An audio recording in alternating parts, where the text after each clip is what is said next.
La verdadera rendición de cuentas del señor Daniel Noboa en su año de gestión, la cual nunca vas a ver en otro lado.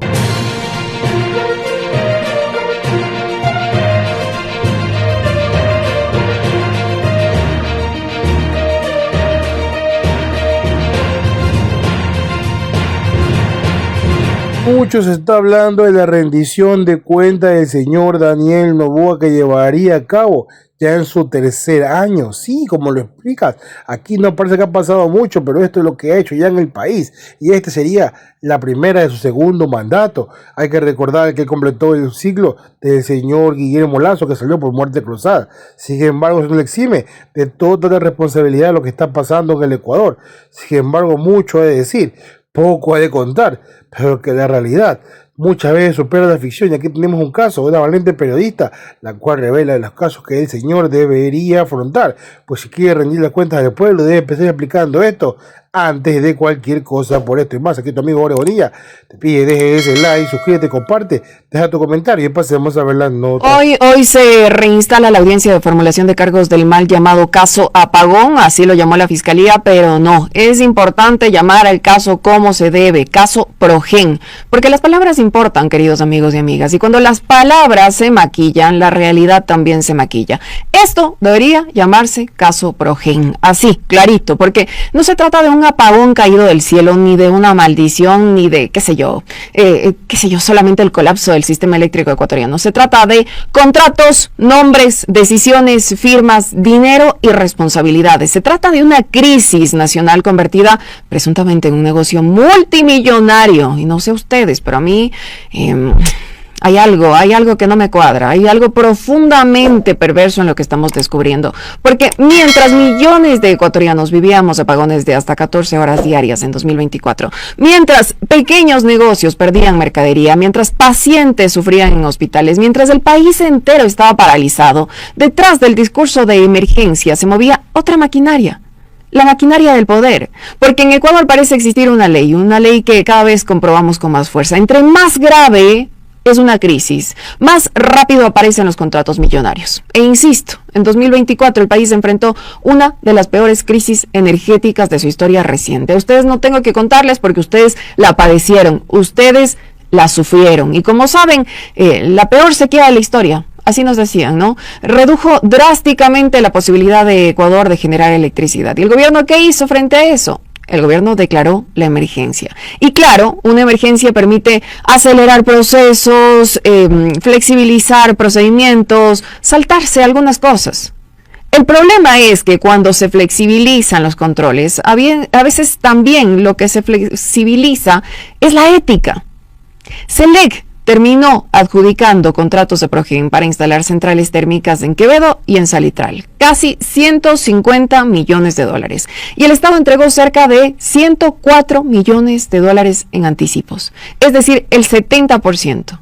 70%. Imagínense, lo pongo así en sencillito para que podamos graficar, para que podamos hacer un ejercicio pedagógico y entender de lo que va esto, porque esto es un escándalo, esto debería escandalizar al país entero.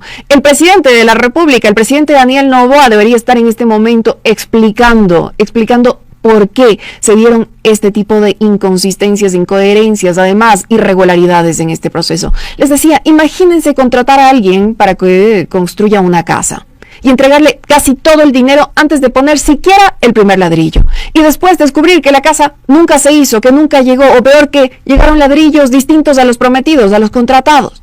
Porque hoy se ha ratificado algo gravísimo. Los equipos entregados eran distintos a los ofertados y ni siquiera funcionaban adecuadamente. Eso es algo que se ha dicho en reiteradas ocasiones y se viene diciendo desde hace tiempo. Es decir, el país pagó millones para enfrentar apagones y terminó sin electricidad y sin plata.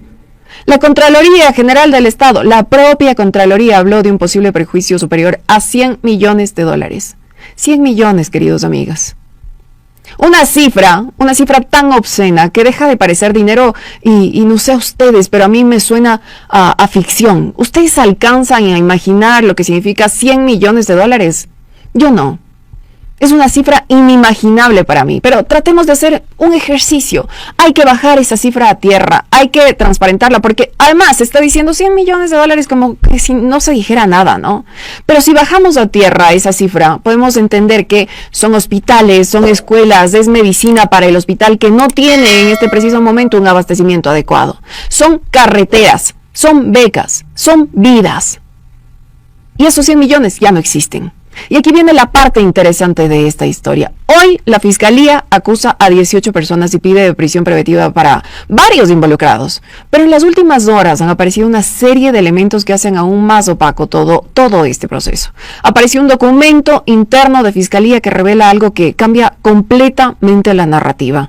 Ayer escuchaba un reporte en Ecoavisa, un reporte en el que se decía que este medio de comunicación había tenido acceso a un memorándum del 22 de julio de 2025 que muestra que la fiscal Luzmila Yukya, acuérdense de este nombre porque es importante para entender todo lo que está detrás, se inhibió de conocer el caso porque existía un ministro entre los involucrados y mencionó expresamente, escuchen bien este nombre, a Roberto Luque.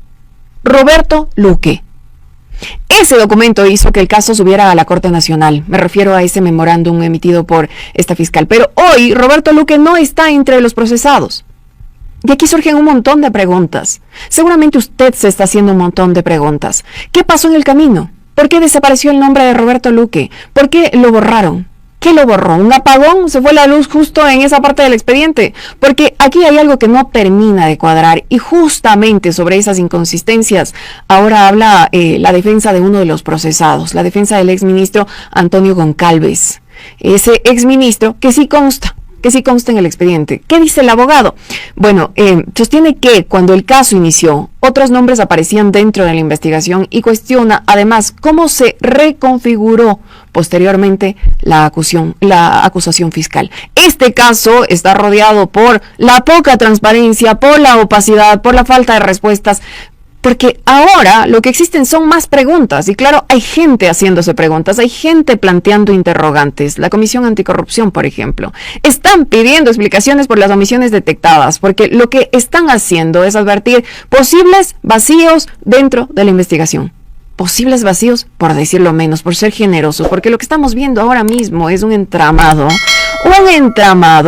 qué barbaridad, donde hay hasta amenazas de muerte. Y ojo, no es solo Luque, no es solo Manzano, hay otro nombre flotando silenciosamente en toda esta historia, en todo este entramado, Arturo Félix Wong. Ese fue uno de los nombres, ese fue uno de los rostros de las supuestas soluciones a la crisis energética y hoy mantiene un perfil bajísimo. ¿Sigue siendo embajador en Colombia? Sí, ¿no? ¿Ya regresó a Colombia? No lo sé. Curiosa costumbre esa de ciertos funcionarios. Aparecen mucho cuando hay cámaras, cuando hay algo que capitalizar políticamente y desaparecen cuando llegan las preguntas. Hay amenazas de muerte. Técnicos de SELEC, técnicos de Termopichincha denunciaron amenazas de muerte. Y uno tiene que hacerse una pregunta elemental. ¿Desde cuándo verificar motores requiere valentía física? ¿Desde cuándo un técnico tiene que temer por su vida por hacer observaciones técnicas? Y hay algo todavía más delicado. Ayer el periodista Anderson Boscan difundía un video de integrantes de la comisión que verificó los equipos de Progen en 2024. Según él, según denunciaba, ese material no aparece dentro del expediente. Y en las imágenes lo que podemos ver, lo que podemos apreciar en ese video es que estas personas, se les escucha decir a estas personas que los equipos no sirven y advierten además que si algo les pasa, ellos no recomendaron aquello y que los equipos debían ser nuevos. Eso dicen. Las personas que grabaron ese video, las personas que denunciaron aquello, hoy están siendo procesadas. Es decir, quienes advertían problemas terminan sentados frente a la justicia mientras otros nombres simplemente empiezan a desaparecer, a difuminarse en el horizonte. Y aquí está el corazón de todo este asunto, porque esto debería ser un escándalo, un verdadero escándalo.